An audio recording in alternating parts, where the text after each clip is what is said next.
Hello, I'm Daniela. In today's video, we're going to add trim to our previously designed quilt block. In the previous video, which was a little bit long because it was the introduction, where we selected our fabrics and cut them to size and created a block, and then hopefully tacked it down. Well, today we're going to add a little trim to that. The video is much shorter, but it's starting to build an elaborate block.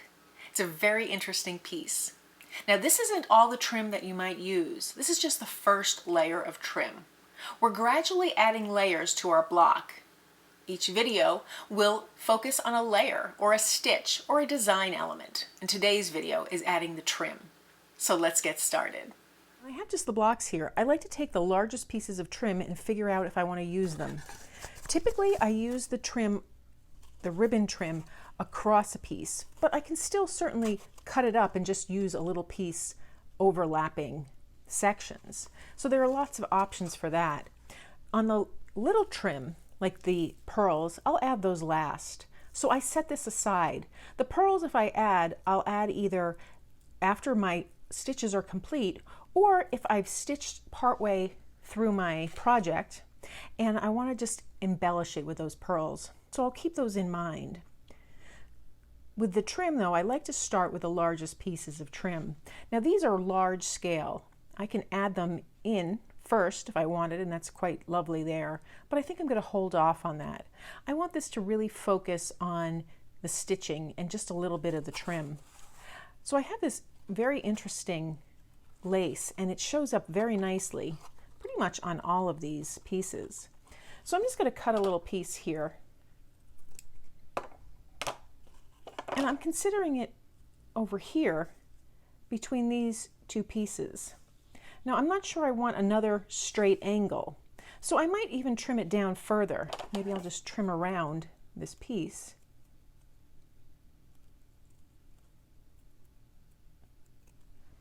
So I have something a little unusual, and I can add that in like that. I can even trim a little more of the edging off. And I really like to take apart some of my trim, or at least use it in a little unconventional manner. This is a straight piece of lace, but if I trim these little circles out of it, it becomes a little more textured and a little more interesting, a little intriguing. So I have that piece. It's still a line, but I can add it in a certain way where it doesn't really cover up my entire block. I'm not going to pin that down yet because I'm not really sure if I like it there. I will set aside my larger pieces of trim, and I can decide what's going on with this piece. I can even just set it in a block, and I do like that contrast, but for now I'll keep it like that. I have this piece of ribbon as well. This is quite beautiful. I do think I like that across that little edge. So I'll trim that, and I always trim them a little larger than I need.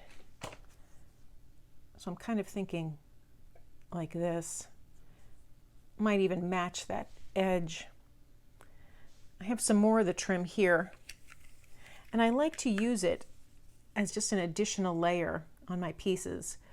I like to use stitching along the sides of my piece, but I do like that additional layer that the trim offers. I think I kind of like that. I can change my mind at any point with these pieces, but this is the process I go through. Now I think I want to incorporate a little purple into that. I'm not sure if I want that lace or this rickrack.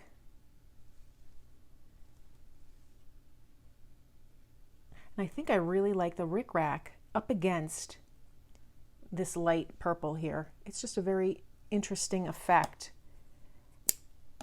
I like that it echoes that shape of that other piece of trim. It's another texture. And then I can come back in and just see. I don't want to go overboard with the trim, but I do think this piece is large enough that it can really work with it. So that's kind of interesting. I think I'm going to clip this and pin this in place.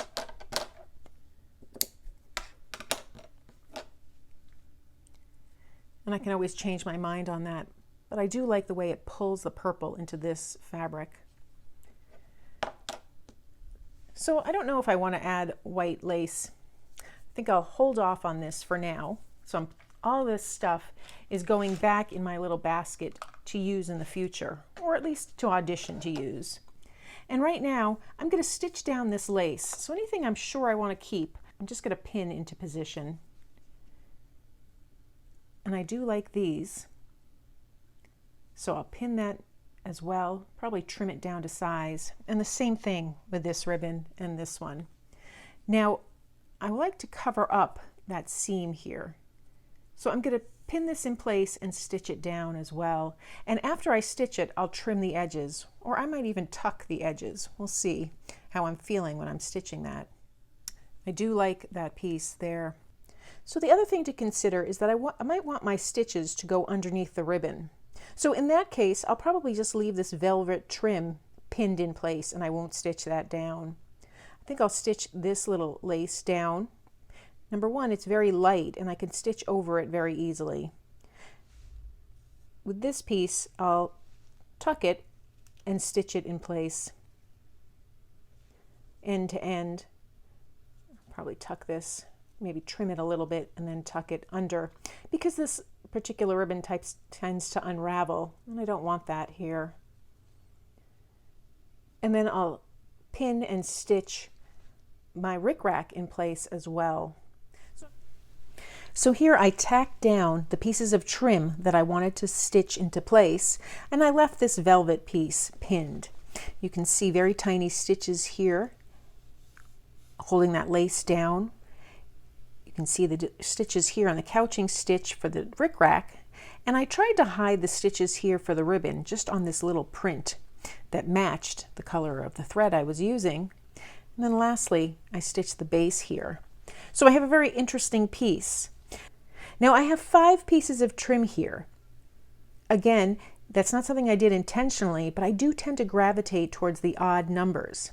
But the beauty of creating a crazy quilt block is that each of the sections of fabric that you use, that you salvage into this block, becomes its own little masterpiece. So you treat each one individually. For this workshop though, I'm trying to treat them individually and yet combine them so that there are ways that they overlap. And in this block, I'm using a bunch of color to do that. Now for the paid members of the channel, there are some behind the scenes shots and explanations of a block that I'm working on parallel to this one. It's different colors fabric and a different block, so it'll look slightly different. But I'm taking my members through every step of the way of that additional block as well. If you're interested in becoming a paid member, just join the link in the show notes below. The assignment for today is to finish up adding any trim to your block that you might want to add. It's not the end-all be-all of trim. We might add additional trim later, but for now this is where I'm going to stop adding my trim. In the next video we'll start our stitching, and we're going to start with the arrowhead stacked stitch. So that's how I add one layer of trim to my quilt block. You can already start to see the design coming alive. I'm not sure where it's going to go from here. I have some stitches in mind that I want to add, and some other elements, but I'm really enjoying this process. I like the slow way it develops. It's quite a large project, a big undertaking, but you don't have to do all the steps that I do. I think it's important to note all of them, but you can pick and choose the ones that you like. If you found this video helpful, please give it a thumbs up and be sure to subscribe. And if you'd like to see some behind the scenes footage of this workshop and other videos on my channel, as well as access to a library, please consider becoming a paid member. Thanks for joining me today.